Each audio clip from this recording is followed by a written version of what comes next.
Тараз футбол клубының болашақ жұлдыздары, әлемнің Қазақстанның болашақ жұлдыздары. Негіз білесің ба? Білем. Ойбай, Тараздың футболшысы. Орны жауап беріңіз. Армсон. Бірінші мандраж, бірінші гол. Не переживай, все хорошо. Личный путь. Садио Мане. Давид конкурентті шапалақ соқпай жатыр, көреміз. Уайымдама, ол тек қана ойын. Әлемнің үздік лигасының ең білімді футболшысын бірге анықтайтын боламыз.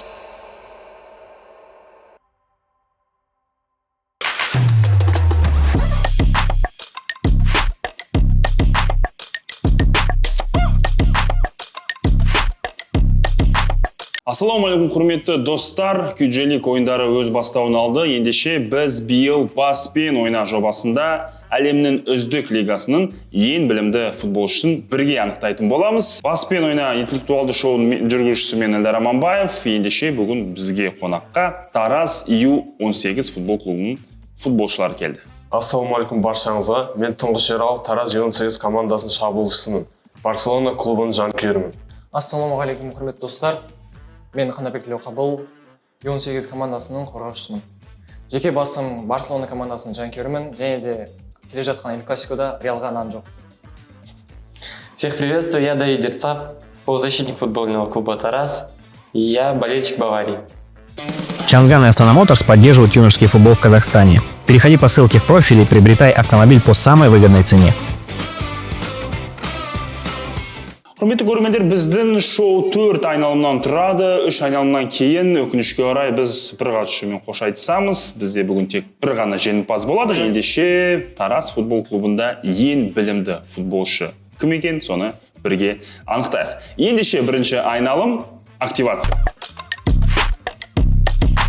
Активация айналымның шарттары өте оңай. Әрбір футболшыға 5 сұрақтан қоямыз, және сол сұрақтарға дұрыс жауап берсе, әрбір ойыншы өзінің қоржынына 2 ұпай сала алады. Ендеше бұл жерде жігіттер Ералы, Тілеуқабыл, Давид рет-ретімен қоя берсем болады. Бірінші Ералы сұрақты саған қоям, одан кейін Тілеуқабыл саған, Давид сізге дұрыс жауап беруге 10 секундта жететін сияқты. Бұл мектеп бағдарламасының сұрақтары, сондықтан жай ғана өздерін білетіндерді дәлелдеп, сол сұраққа асықпай жауап беріңіздер. Ендеше сіздер дайын болсаңыздар, біз бірінші турымызды бастаймыз. Ералы, бірінші сұрақ саған, күн жүйесі қай галактиканың ішінде орналасқан? Күн жүйесі қай галактиканың ішінде орналасқан? Қалай? Млечный путь. Тамаша, Млечный путь құс жолы деп аталады. Қазақшасы міне енді Ералыға бір дуыл шапалақ соғып қойсақ, Давид конкурентті шапалақ соқпай жатыр, көреміз. Екінші сұрақ Тілеуқабыл өзіне. Бразилияда қай тілде сөйлейді? Португальский. Португал тілі. Дұрыс, португал тілі. Тамаша, міне 2 ұпайдан. Давид, келесі сұрақ өзіне. Әлемдегі ең үлкен арал? Остров. Самый большой остров в мире. Бұндай команда бар қазір. УЕФА-ға кірген. УЕФА-ға мүше. 5 секунд. Сан-Марино. Жоқ, Гренландия аралы. Гренландия. Келесі екінші сұрақтан қоя бастаймыз. Ералы. Ежелгі грек теңіз құдайы кім? Ежелгі грек мифологиясында теңіз құдайы кім? Зевс, ба? Жоқ, Зевс емес, бұл Посейдон. Посейдон. Бірінші қателік Ералыда. Тілеуқабыл, енді кезек өзінде. Күн жүйесінде ең үлкен планетаны атаңыз. Юпитер. Тамаша, Юпитер. Міне, 2 сұрақтың екеуіне жауап берді. Давид, келесі сұрақ өзіне. Әлемдегі ең биік тау? Бүгін саған географияда көп сұрақ келіп отыр. Самая высокая гора в мире.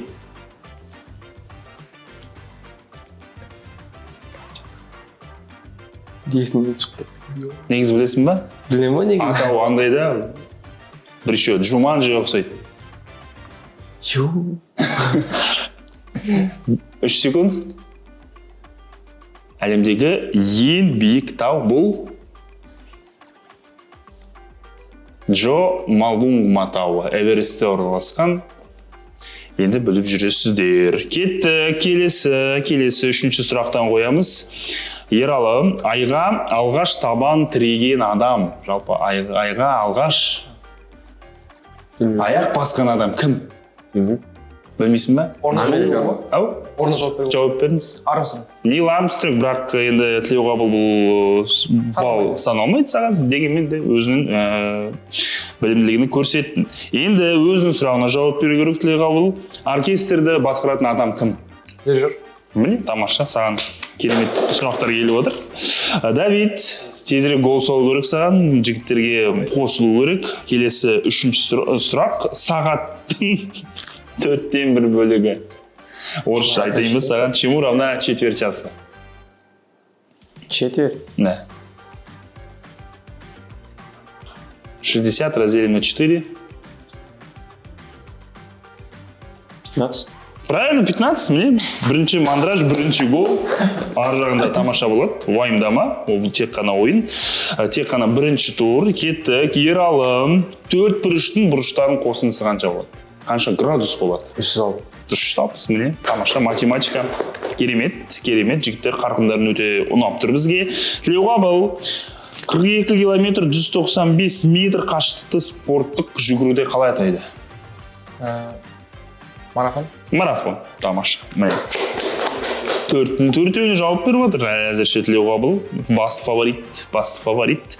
Давид, кеттік 4-ші сұрақ. Қандай сатылымда ең жоғарғы бағаны ұсынған адам затты сатып алады? Орысшасын қойын ба? Да. Как называется продажа, где товар достается тому, кто предложит самую высокую цену? Аукцион. Міне, тамаша, аукцион, Давид, молодец, не переживай, все хорошо, догоняешь. Ерал сейчас не ответит, и ты его прям догонишь. Ералы, соңғы сұрақтан жігіттер, сондықтан мұқият болыңыздар. Әлемнің қандай бөлігінде өзендер кездеспейді мүлдем? Қай материгінде өзендер бір-бірімен кездеспейді? 10 секунд уақытым бар ойлауға. Әлемнің қандай материгінде бөлігінде өзендер кездеспейді? Африка. Жоқ, Антарктида дұрыс жауабы. Кеттік. Тлеуғабыл, сенің ең соңғы сұрағын. Дәрігерлер білетін антты кім айтқан? Кім еді? Асмедияров па? Даю клятву деп шығады ғой. Білесіңіз бе? Айтайын ба? Айтыңыз. Гиппократ. Міне, керемет, бірақ Ералы саналмайды. Тлеуғабыл алғашқы жауап берумен сұрағын. Керемет мүмкіндік, Давид, егер бұл сұраққа жауап берсең 6 ұпайым қоржында болады. Абай Құнанбайұлы қанша қара сөз жазды? Сколько слов назидания? Абай? Сколько слов назидания написал Абай Кунанбаев?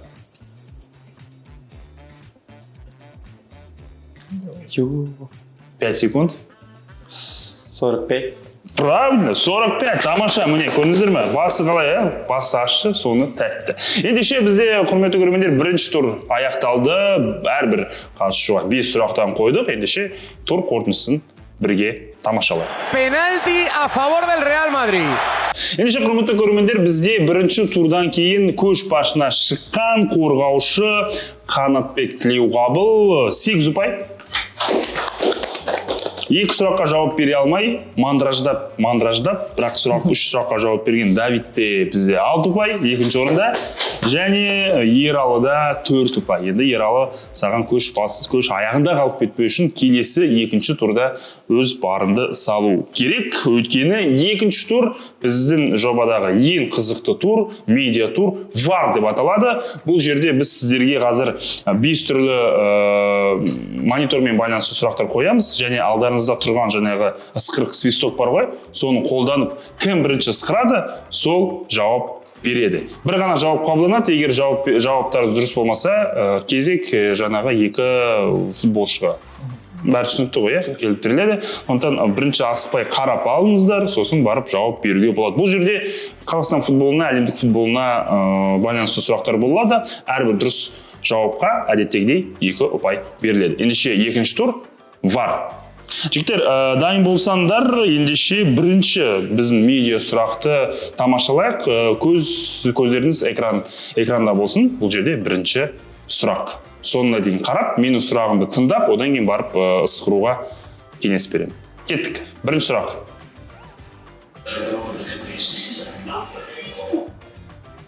ары қарай не болды? Гол болған жоқ. Тілеуқабыл бірінші, Гол болған жоқ. гол болған жоқ деп ойлайсың, иә? Ендеше көрейік. Дұрыс жауабы. Дұрыс тапсырдыңыздар. Бұл Эрик Чупа Матинг деген шабуылшы. Қақпаға бара жатқан допты, иә? Қақпаға бара жатқан допты өзі тоқтатып, гол болған жоқ. Дұрыс, Тілеуқабыл, құттықтаймын. 2 ұпай өзінде, міне, бар осындай. Екінші сұрақ, бұл стадионда 2 команда ойнайды, бұл қай стадион? Ералы? Интермен Милан ба? Стадион аты? Интермен Милан, дұрыс, бірақ стадион аты керек. Какая там?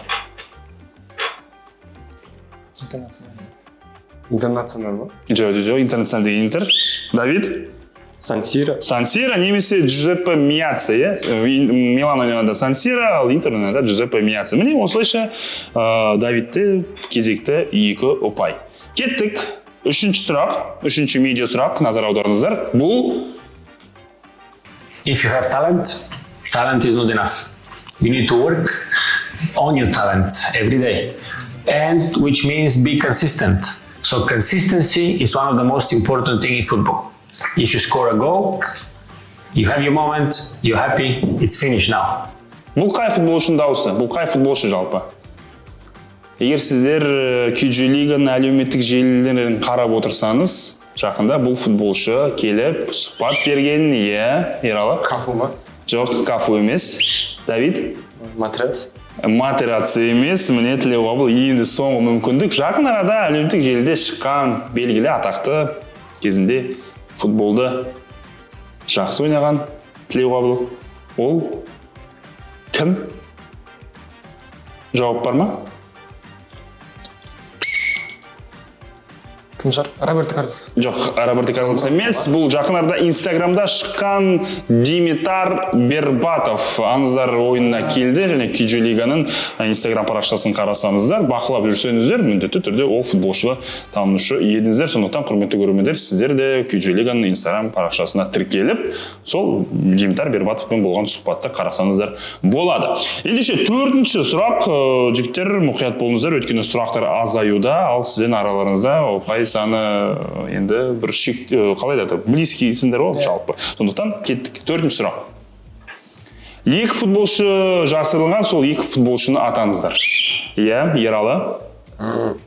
Жалпы бұл енді көріп отырыңызға, Испания соңғы Евроның жеңімпаздары. 10 секунд бар. Ералы. Кім? Ямал. Біреу Ямин Ямал, екіншісі. Аседок. Екіншісі Фальстарт. Жігіттер, Ералының екінші футболшының айтқан күтейік. Дұрыс па, бұрыс па? Ералы, болды уақыт? Жоқ, Педри емес. Қарсыластар? Давид? Ямаль и Мерина. Жоқ, Ямал и Мерина емес. Енді Тілеуқабыл қайтадан кім? Гави ма? Жоқ. Гави мен кім? Ямаль. Жоқ, бұл алтын доптың иегері Родри, және болашақ алтын доптың иегері Ламин Ямал еді. Жігіттер, ай-ай-ай, Испания құрамасы, керемет құрама. Бұл сұраққа ешкім жауап бермеді. Ендеше біз соңғы 5-ші сұраққа көшеміз. Вардың соңғы 5-ші сұрағы. Бұл міне назарларыңызда, қазір экранда шығатын Иван Ракитич пен Месут Озил. Бұл 2 футболшы қай клубта ойнаған? Бірге. Иә, Ералы. 2 футболшы. Қай клубта бірге ойнаған? Жауап? Шальке, тамаша, міне. Тұңғыш болып асқырған Ералы, және тұңғыш Ералы осы сұраққа дұрыс жауап берді. Ендеше құрметті көрермендер, бізде 2-ші айналым var аяқталды. Қазір біз осы конкурстан кейін жігіттердің нәтижесін бірге білетін боламыз. 2-ші турдың қорытындысы бойынша жігіттер барлығы бірдей бір сұраққа жауап берген екен. Ендеше әрбіреуіне 2 ұпай еншілленеді. Ералыда 6 ұпай, Давидте 8 ұпай, ал Тілеуқабылда 10 ұпай. Бізде 1-ші турдан кейін, 2-ші турдан кейін жалпы түкте өзгерген жоқ. Ендеше 3-ші турдан кейін айтпақшы жігіттер, біреулеріңізбен қош айтсам, сондықтан мұқият болыңыздар. Біз 3-ші турымызды бастаймыз. 4-4-4 жүйесі. Бұл жерде барлығы оңай. Қазір Тілеуқабыл сенен бастаймыз. Сенен бірінші орынға келе жатсың ғой. Кез келген ұяшықты таңдайсың, Лига чемпионов 1 десең, сол ұяшыққа сәйкес саған ғана сұрақ қойылады. Жігіттер, сіздер оған жауап бере алмайсыздар. Сол сұраққа жауап берген адам сол ұпайды еншілейді. Барлығы оңай, барлығы өте қарапайым. Сол себептен біз 3-ші турымызды 4-4-4 жүйесін бастаймыз. Бірінші болып бастайтын Тілеуқабыл. Мархабат, қай ұяшықты таңдайсыз? Клуб 4. Клуб 4. Ең қиын сұрақтан бастаған екенсіздер. Ендеше кеттік. Клуб 4. Өзбекстан чемпионатында ойнайтын 5 клубты атаңыз 30 секунд ішінде. Уақыт кетті. Пахтакор. Абдышабад. Енді бар ма? Қырғызстан. Жоқ. Онда жоқ. Ең қиын сұрақтан таңдадың, енді өзіңнің нәрсін де бол. Енді 4 клуб бар.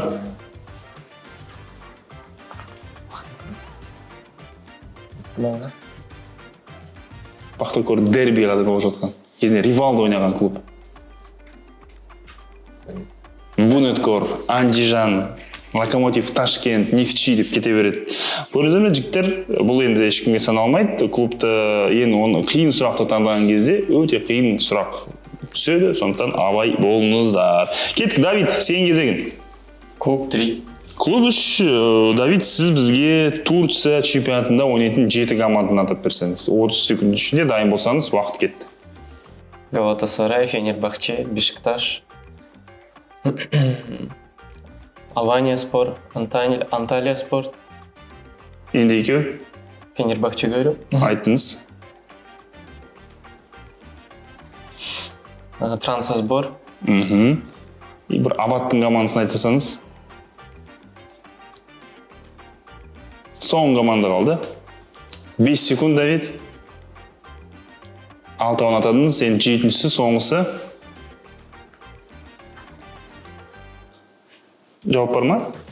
Жоқ. Адана Демирспор, Кайсери спор, Пендик спор, спорларды қоса берсеңіздер өзі шығады. Кеттік. Әзірше біздің жігіттер дұрыс жауап берген жоқ бұл турда.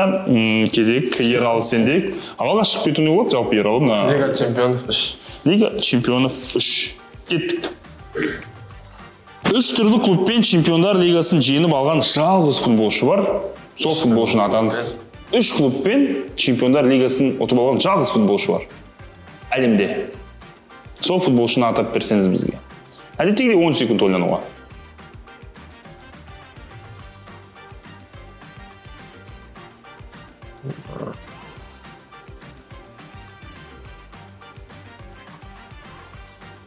Ералы, жауап. Каскас. Кім болуы мүмкін? Қазір ойнамайды. Роналдо. Жоқ, Роналдо емес. Бұл Қазақстанға жақын арада келген Кларенс Зейдорф. Аякс, Милан, Реал Мадридпен ұтып алған. Кеттік. Енді бірінші айналымда біздің жігіттер әлі дұрыс жауап берген жоқ. Осы 4-4 турында кезек Тілеуқабылда мүмкін қазір жауап беруге. Клуб 1. Оңайынан бассақ, ендеше ағылшын премьер-лигасында ойнайтын 15 клубтың атауын айтсаңыз бізге. 15. Жалпы 20 команда бар? Жалпы ағылшын емес, жалпы чемпионшип бәрін қоса берсең. Манчестер Юнайтед, Манчестер Сити, Челси. Уақыт 30 секунд. Шақу атадыңыз. Ливерпуль, Брайтон, Астон Вилла, Брентфорд, Вулверхэмптон.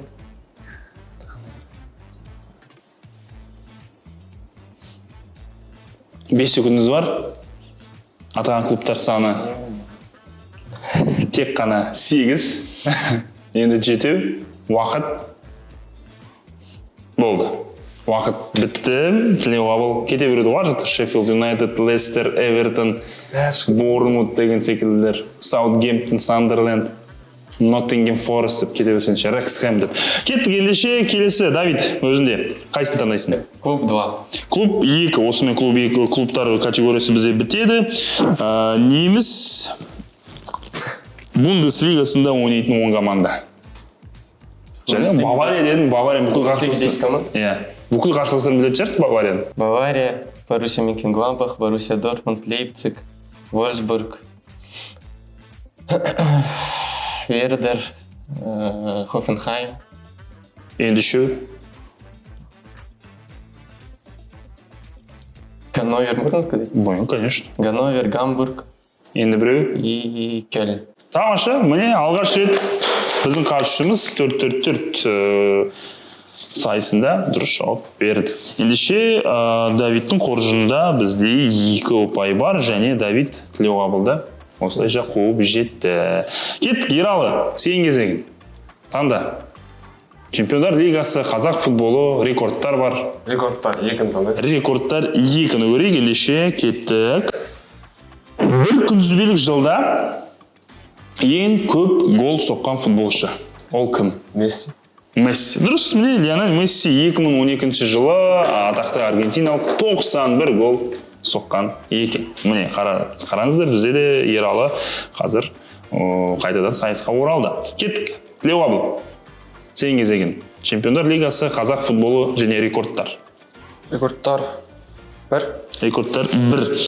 Әлем чемпионатында ең көп жеңіске жеткен программа бар, ол Бразилия. Бразилия. Қанша рет? 5 рет. 5 рет пета кампионы деп айтады. Бразилиялықтарды құтты болсын. Тілеуғабыл 1 балл. Давид, выбирай. Рекорды 4. Рекорд 4. Өте қиын сұрақ болайын деп тұр, бірақ Давид сен жауап бересің деген ойдамын. Футбол тарихындағы ең жылдам хет-трик жасаған футболшы. Хэт-трик. Да. Кто в истории футбола забил самым быстрым да? Правильно же? Кто в истории футбола... Левандовский. Хэт-трик быстрый. Нет, не Левандовский. У него дальше, у него больше. Прям хэт-трик. 3 мяча. Хотя нет, Левандовский тоже может быть, но нет. Этот был быстрее. Он еще тогда в Саутгемптоне играл. Саутгемптон. Садио Мане. Садио Мане, тамаша, міне. Керемет. Садио Мане Саутгемптон Астон Вилла ойынында 2015 жылы хет-трик автор атанған, және 2 минут 56 секундта. Жігіттер көрдіңіздер ме? 2 минут 56 секундта 3 гол соғып салды. Қандай тамаша футболшы. Кеттік, Давид бізге көш басына шықты. Қазір сізге Ералы міндетті түрде жауап беру керек. Өйткені естеріңізге сала кетейік, бұл турдан біз бір футболшымен қош айтысамыз. Кеттік, Ералы. Қазақ футболы 1. Қазақ футболы 1. Күйжелеген алғашқы маусымда MVP атанған футболшы. Ең бірінші маусымда ма? Иә. Ойбай, Тараздың футболшысы. Кеткен бір жерге, Кипрға. Просмотр. Димас Серікұлы. Дұрыс, Мұхаммед Серікұлы, 1 балл. Ералы. Кеттік, қайтадан бастаймыз. Тілеуғабыл. Лига чемпионов 1. Лига чемпионов 1. 1992 жылы турнир форматы өзгеріп, Чемпиондар лигасы қазіргі атауын алды. Бұған дейін Европаның ең беделді клубтық турнирі қалай аталды? Қазір Лига чемпионов, ал бұрын 92 жылға дейін.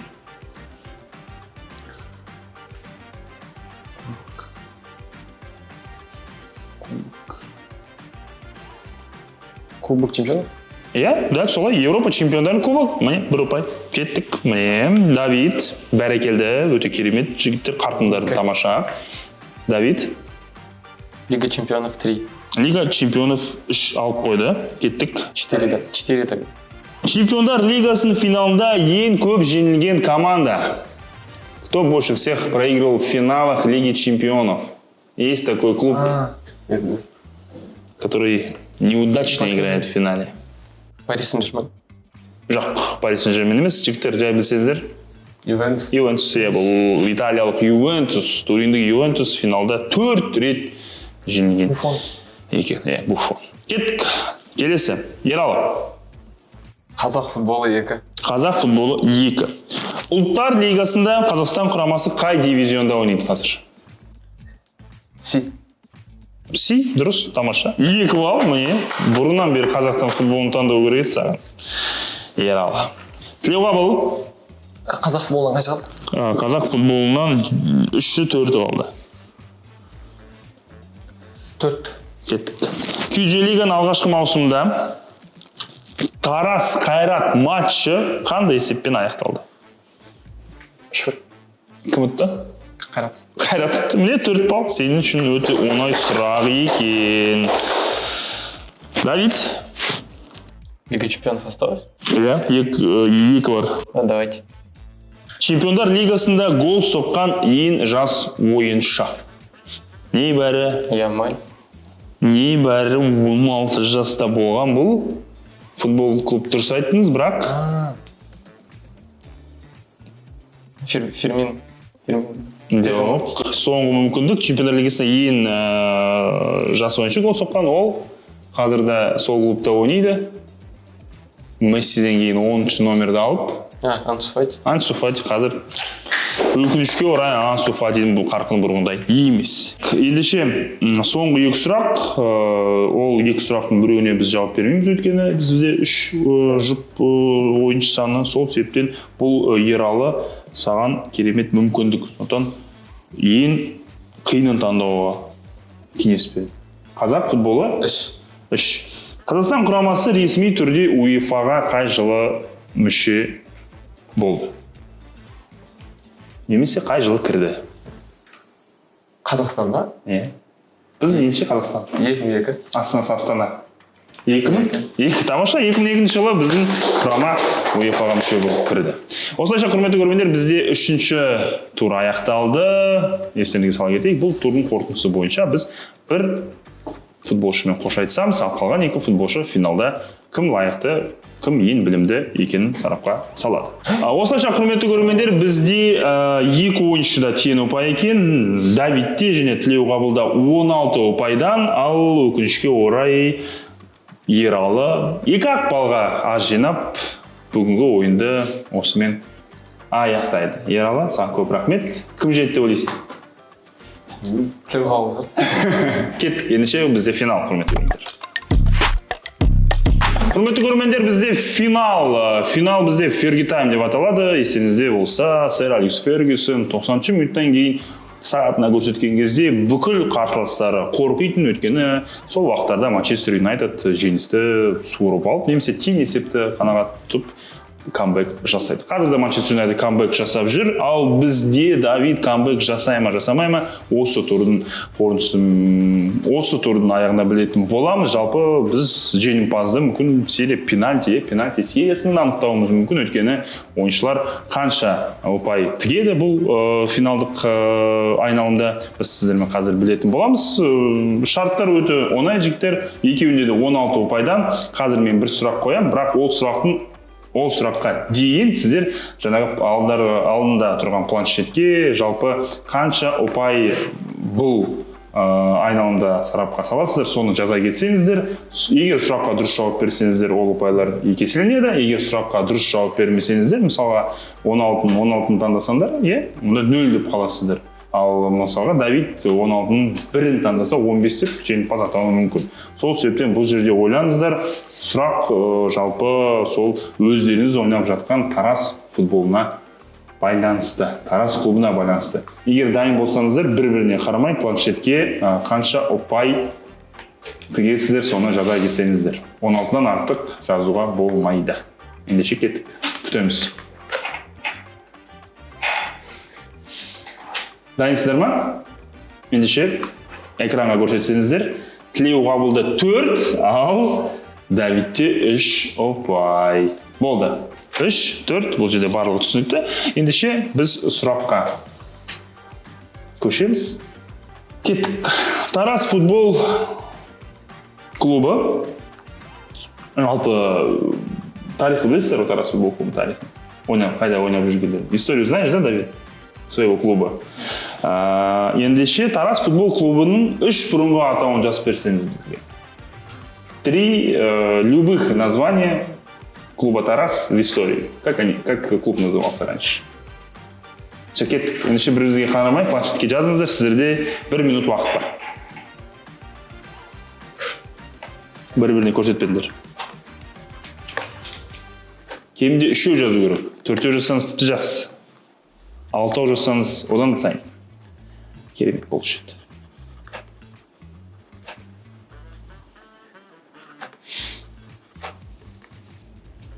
Жиырма секунд. Дұрыс жауап бермесен, автомат ұтыласың, өткені қарсыласың сенен 1 ұпайға кем жазып жіберді. 10 секунд.